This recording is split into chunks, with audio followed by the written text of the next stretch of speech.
তার তথ্যের ভিত্তিতে ল্যাংড়া রুবেলের সহযোগী পারভেজ এবং রাব্বিকে পল্লবী থানাধীন কালশি এলাকা হইতে গ্রেপ্তার করা হয়। একই সময় তাদের নিকট থেকে ল্যাংড়া রুবেলের ব্যবহৃত একটি সাদা রঙের টয়োটা ভক্সি গাড়ি, যার রেজিস্ট্রেশন নম্বর ঢাকা মেট্রো 12 সিরিয়ালের 6336 এবং এর ভিতরে থাকা 1000 পিস ইয়াবা উদ্ধার করা হয়।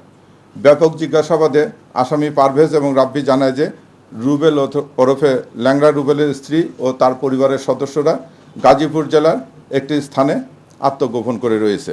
প্রাপ্ত তথ্যের ভিত্তিতে গোয়েন্দা মিরপুর বিভাগ তাৎক্ষণিকভাবে গাজীপুর জেলার শ্রীপুর থানা এলাকায় অভিযান পরিচালনা করে এবং ল্যাংড়া রুবেলের স্ত্রী ও পরিবারের সদস্যদেরকে সেখান থেকে গ্রেপ্তার করা। ল্যাংড়া রুবেলের স্ত্রী জিজ্ঞাসাবাদে জানায় যে গুলিবর্ষণের ঘটনায় প্রত্যক্ষ মূল আসামি ল্যাংড়া রুবেল ও তানজিন আহমেদ ওরফে বাপ্পা ওরফে শুটার বাপ্পা মিরপুর ঢাকা থেকে ঢাকার বাইরে পলায়নের জন্য প্রস্তুতি নিচ্ছে। উক্ত তথ্যের ভিত্তিতে তাৎক্ষণিকভাবে ডিবির অপর টিম রূপনগর থানাধীন ইস্টার্ন হাউজিংয়ের পাশে বেরিবেদ এলাকা থেকে গুলির ঘটনায় ব্যবহৃত লাল রঙের টয়োটা প্রিমিও গাড়ি, যার রেজিস্ট্রেশন নম্বর ঢাকা মেট্রো গ 455861 যোগে পালিয়ে যাওয়ার সময় ল্যাংড়া রুবেল অথবা ওরফে রুবেল ও বাপ্পা ওরফে শুটার বাপ্পাকে ডিবি গ্রেপ্তার করে। ডিবি গ্রেপ্তারকালে বাপ্পা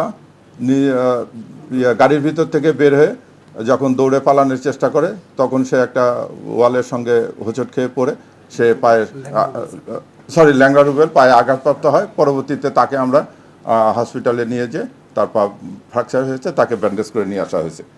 এই সময় তাদের কাছ থেকে গুলির ঘটনায় ব্যবহৃত একটি বিদেশি পিস্তল, 2 রাউন্ড গুলি এবং 2টি ম্যাগাজিন উদ্ধার করা হয়।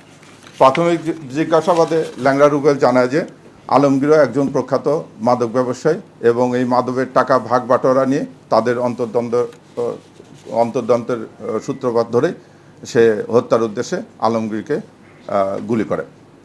ল্যাংড়া রুবেল এবং বাপ্পি তারা চিহ্নিত সন্ত্রাসী। তাদের নামে ঢাকা শহরের বিভিন্ন জায়গায় একাধিক মামলা রয়েছে। আমরা এই পর্যন্ত ল্যাংড়া রুবেলের বিরুদ্ধে 7টি এবং ওই বাপ্পির বিরুদ্ধে একটি হত্যাসহ মাদকের মামলা পেয়েছি। তাদেরকে একাধিকবার পুলিশ গ্রেপ্তার করেছে। তারা জামিনে বের হয়ে এসে একই কর্মকাণ্ডে লিপ্ত হচ্ছে। তাদের বিরুদ্ধে বর্তমানে হত্যার চেষ্টা মামলা আছে। এই ব্যতীত অস্ত্র এবং মাদকদ্রব্য নিয়ন্ত্রণে 2টি মামলা দায়ের করতেছে।